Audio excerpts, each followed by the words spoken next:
உங்கள் ஜாதகத்தில் கேது திசை நடந்துக்கிட்டு இருக்கா, இல்லைனா கேது புக்தி நடந்துக்கிட்டு இருக்கா, அப்படிப்பட்டவர்களுக்கு மிகப்பெரிய பரிகார பண்டிகை எதுன்னு கேட்டிங்கன்னா விநாயகர் சதுர்த்தி தான்.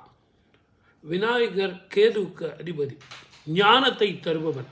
எல்லாரும் சொல்லுவாங்க, சார் விநாயகர் சதுர்த்தியை கும்பிட்டிங்கன்னா உங்கள் நாடி சுத்தமாகும், வீட்டில் அந்த வருஷத்தில் இருந்து உங்கள் வருடம் முழுவதும் நீங்கள் பண்டிகைகளை சந்தோஷமாக கொண்டாடலாம், ஜாதகத்தில் உள்ள தோஷங்கள்லாம் போகும்னு நிறைய எடுத்துக்காட்டுகள், காரண காரியங்கள் இதெல்லாம் சொல்லுவாங்க. ஆனால் கேது திசை யாருக்கு நடக்குதோ, உடம்பு சரியில்லாமல் பணப்பிரச்சனை, மனப்பிரச்சனை, தொழிலில் பிரச்சனை, அதே மாதிரி ரெக்கக்னேஷன் இல்லாமல் கஷ்டப்படுறவங்க, நிறைய கடன் தான் சார் போகுது, அந்த கடனை வசூலாக மாட்டேங்குதுன்னு சொல்கிற தொழிலாளிகள், வியாபாரிகள், இவங்க எல்லாருக்குமே அந்த கேது திசையினுடைய பிடியில் இருப்பாங்க. அதே மாதிரி இந்த கேது திசையினுடைய பிடி ரொம்ப அழுத்தமாக இருக்குது அப்படின்னா எப்போ தெரிஞ்சுக்கலான்னா, எந்த முயற்சி செஞ்சீங்கனாலும் அதனுடைய பலிதம் பாதி தான் இருக்கும், மீதி நீங்கள் தேஞ்சி நடந்துக்கிட்டே இருக்கணும். ஒரு எக்ஸாம்பிள் உங்களுக்கு சொல்கிறேனே, உங்களுக்கு வர வேண்டிய கடன் 1,00,000 வச்சுங்களேன், நீங்கள் கேட்டு அதை பண்ணி ஒரு 4 வாட்டி நடந்து ஒரு 50,000 வாங்கிடலாம். ஆனால் மீண்டும் 50,000 நீங்கள் வாங்கிறதுக்குள்ளே ரொம்ப கஷ்டப்பட்டு போயிடுவீங்க.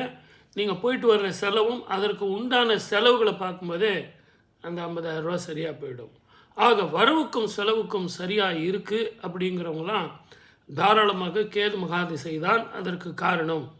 வேறு பிரச்சனைகள் இல்லை, கண் திருஷ்டியோ வாஸ்து தோஷமோ கிரக தோஷமோ கிரக பீடைகளோ இல்லை அப்படிங்கிறத நம்ம முடிவு பண்ணிக்கிட்டு கேதுவுக்கு நிறைய பரிகாரங்கள் சொல்லுவாங்க, கீழே பெரும்பள்ளம் சொல்லுவாங்க, அதே மாதிரி விநாயகர் கோவிலில் போய் சொல்லுவாங்க. ஆனால் வருடத்தில் ஒரு முறை விநாயகர் சதுர்த்தி அப்படிங்கிறது பரிகார பண்டிகைன்னே சொல்லலாம். இந்த கேது திசை யாருக்கெல்லாம் வருதோ அவங்களுக்கெல்லாம் இது ஒரு பரிகார பண்டிகை. அந்த நாளில் நீங்கள் வீட்டிலேயே விநாயகரை கொண்டு அலங்காரம் பண்ணி பெரப்பம்பழம், இந்த எளிமையான பழங்கள், கிராமத்தில் கிடைக்கக்கூடிய நாகப்பழம், இதையெல்லாம் வச்சு சுவாமிக்கு அபிஷேகம், அர்ச்சனைகள், அதே மாதிரி அலங்காரங்கள் இதெல்லாம் செஞ்சு கொய்யாப்பழம் நீங்கள் சொன்னால் ரொம்ப ஆச்சரியமாக இருக்கும், சுகருக்கு அவ்வளோ நல்லதுன்னு இப்போது சொல்கிறாங்க. ஆகவே இந்த கொய்யாப்பழம் இதெல்லாம் நீங்கள் சாப்பிடணும் அப்படிங்கிறதுக்காக, இதெல்லாம் ஒரு சீசன் பழங்கள், இந்த சீசனில் நீங்கள் சாப்பிடணும் அப்படிங்கிறதுக்காக தான் சொல்லியிருக்காங்க. சப்ஸ்கிரைப் பண்ணுங்கள். விநாயகர் சதுர்த்தி பற்றி இன்னும் நான் நிறைய விளக்கங்கள் பின்னாடி